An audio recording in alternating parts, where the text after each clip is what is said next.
Last month, 2 Marines were killed and 17 injured, not in war, but in transit.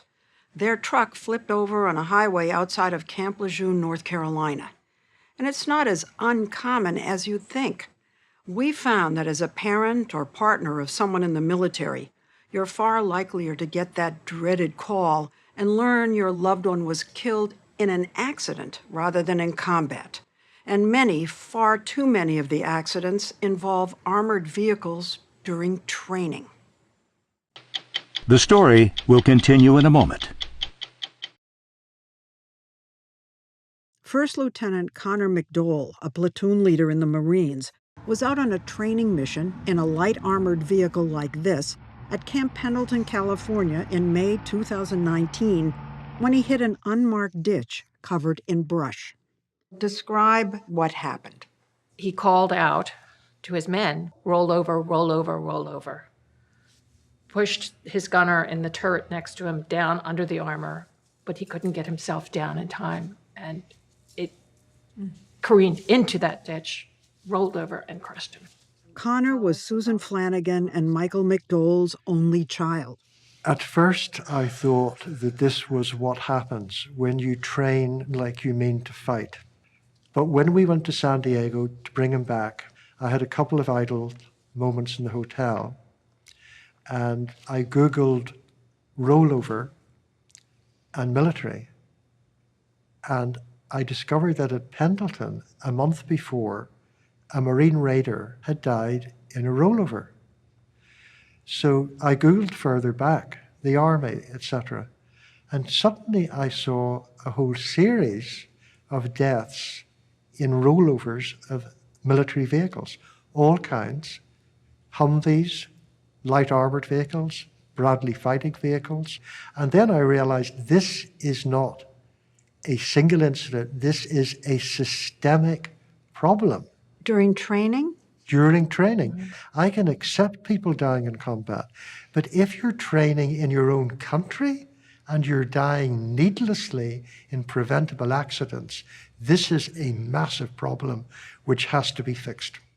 To fix it, McDowell kept digging, and what he uncovered, he says, was so serious and yet so routinely neglected that it led to this scathing report by the Government Accountability Office. The GAO found close to 4,000 of these accidents in the Army and Marine Corps from 2010 to 2019, resulting in 123 deaths, nearly 2/3 of which involved rollovers. And shockingly, most occurred in daylight on regular roads, even in parking lots. It's the tragedy of low expectations, that it's expected people will die in training. Are you saying that they expect this? What are you saying? It's regarded as that's the price of being a soldier or a Marine. In training? Yes. Training is dangerous. These things happen. But they don't just happen. The GAO concluded there was often improper supervision, that drivers were poorly trained, and vehicles inadequately inspected.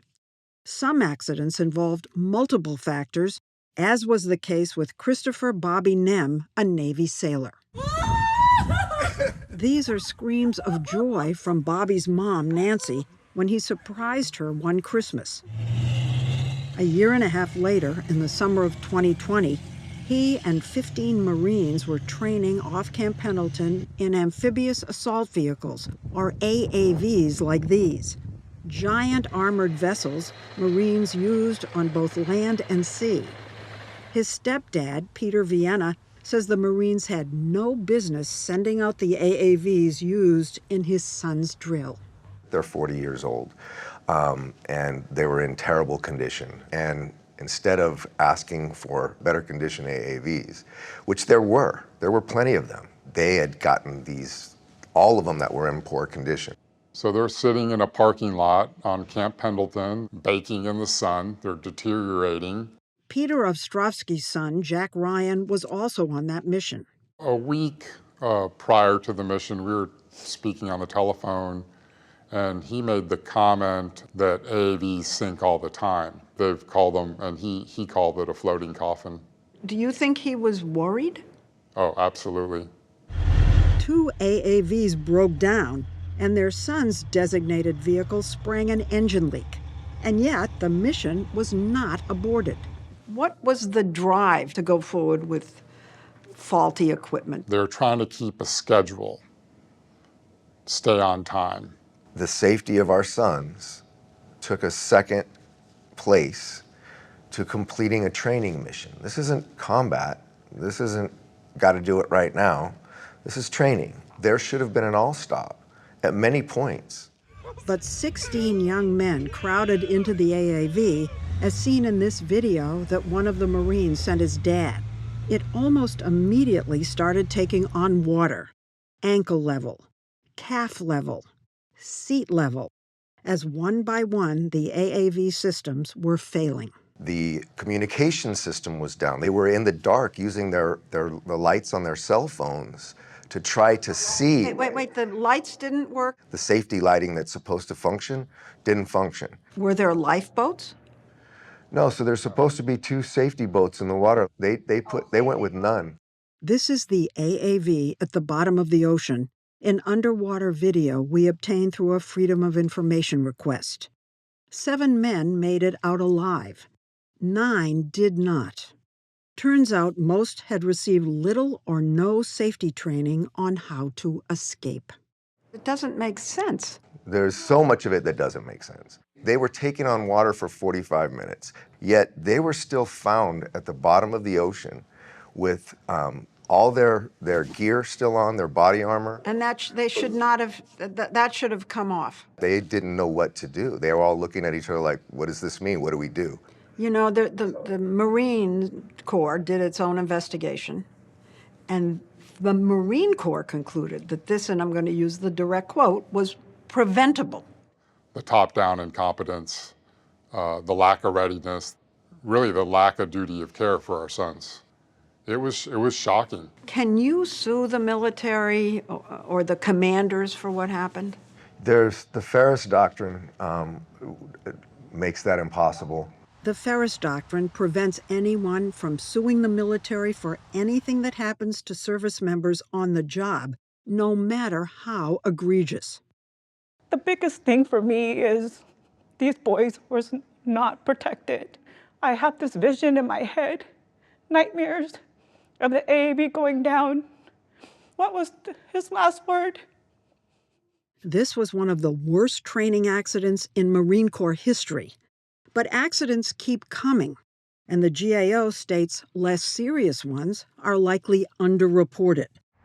Christian Avila Taveras, an Army combat medic, was on a training drill in 2018 when one vehicle broke down, so his vehicle had to tow it. This is around, 1:30 a.m. maybe. It's dark, it's raining, it's muddy. The vehicle that we were towing just slid and hit us, and so we just rolled over.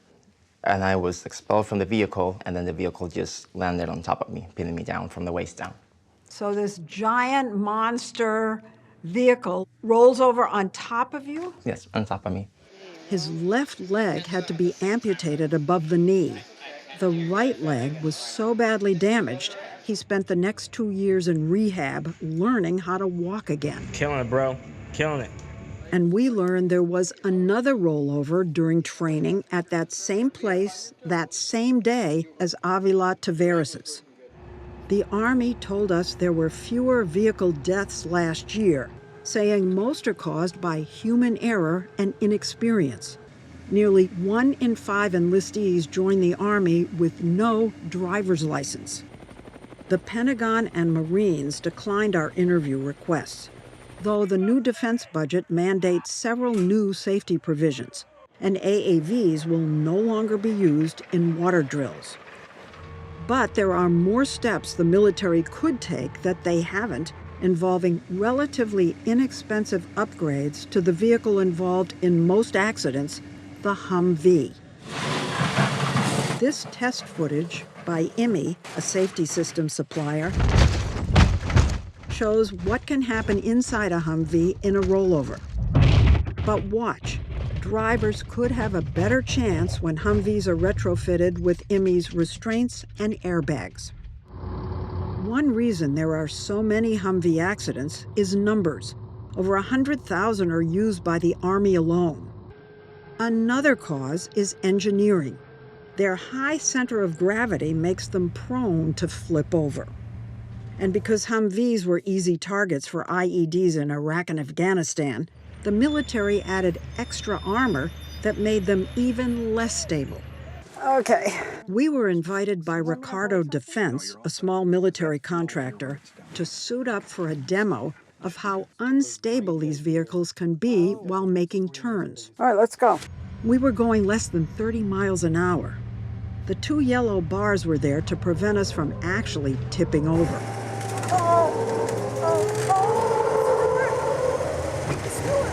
Oh my God!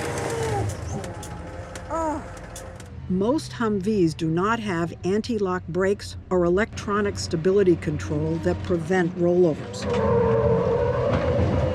But 8 years ago, Ricardo developed them for the Humvee. Ricardo's president, Chet Greisen. Let's do the same thing with the system on, please. All right, here it comes. With the system on, all wheels remain firmly on the ground. My goodness gracious. The system works so well, it's now mandatory in all new Humvees. But what about Humvees already in use? Well, Ricardo came up with a safety kit that could be installed for about $16,000 per vehicle in about 54,000 of the older Humvees. You could make 10 or more old vehicles safer for the price of one new vehicle. And yet the Department of Defense is asking for a lot of money for new Humvees, but only a fraction of what's needed to retrofit old ones.